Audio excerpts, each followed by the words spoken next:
မင်္ဂလာပါမင်္ဂလာပါအားလုံးပြည်ထောင်စုမြန်မာနိုင်ငံသူမြန်မာနိုင်ငံသားအားလုံးတိုင်းသားအပါအဝင်ကျွန်တော်စောက်ပူကံရွယ်ဆေးကုဆရာဦးဆန်ဆိုင်ဖြစ်ပါတယ်ဒီကနေ့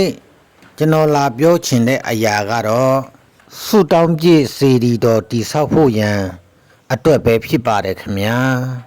ဆုတောင်းပြည့်စေတီတော်တိဆောက်မဲ့နေရာဌာနကတော့ကြောက်မဲမြို့နယ်66ကျေးရွာအုပ်စုမှန်မိုက်တိန်းလုံရွာမှာပဲဖြစ်ပါတယ်ခင်ဗျာလာမယ့်28ရက်2လ2026ရက်နေ့မှာကျွန်တော်တို့အုတ်ခဲအလုံး12000တိတိတင်ဖို့လာတော့မယ်ဖြစ်ပါတယ်မိဘပြည်သူများ900ဟုတာသမီများပါဝင်လူတန်းချင်ပါကအုတ်တလုံးလျင်455ကျပ်တင်ဖို့အပီးစီဖြစ်ပါတယ်1000ဆိုရင်4သိန်း9000ကျပ်ဖြစ်ပါတယ်ပြည်လာမြေတအိတ်ကိုတေတဈေးနှုန်းဖြင့်2100 2200 2300 2400 2500ဈေးဖြစ်ရှိပါတယ်ခင်ဗျာကြောက်ဆိုလင်တကျင်းကိုတသိန်းဖြစ်ပါတယ်ခင်ဗျာတဲပြုံးတို့ဆိုလျင်တကျင်းကိုတသိန်း8000ဖြစ်ပါတယ်ခင်ဗျာနေများမဆိုပါဝင်လူတန်းချင်ပါတယ်လို့စိတ်ဆန္ဒရှိရင်ပါဝင်လူတန်းလို့ရပါတယ်အားလုံးကိုလည်းဖိတ်ခေါ်ပါတယ်လူတန်းဖို့လည်းအားလုံးကိုနှိပ်ပန်လို့ဆိုအပ်ပါတယ်ခင်ဗျာလူတန်းခဲ့တည်ရှိတော့လဲကျွန်တော်တို့တပ်ပုံနဲ့အမီစုံနဲ့ရက်ရွာဘဲရွာဘဲမြို့မှာနေလို့ကွယ်လွန်သူ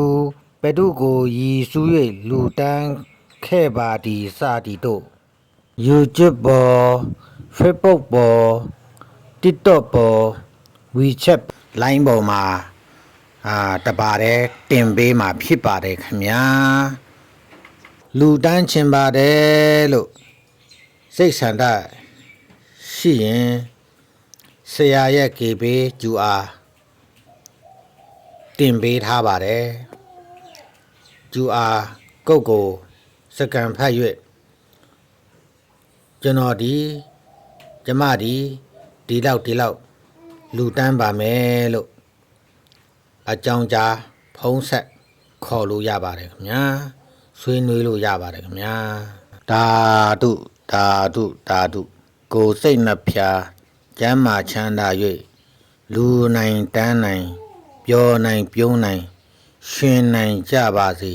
ဘေးရန်အန္တရာယ်အပေါင်းမှလည်းကင်းငြိမ်းကြပါစေဓာတုဆရာမစကားပြောတာအတန်လေးဝဲတာမို့လို့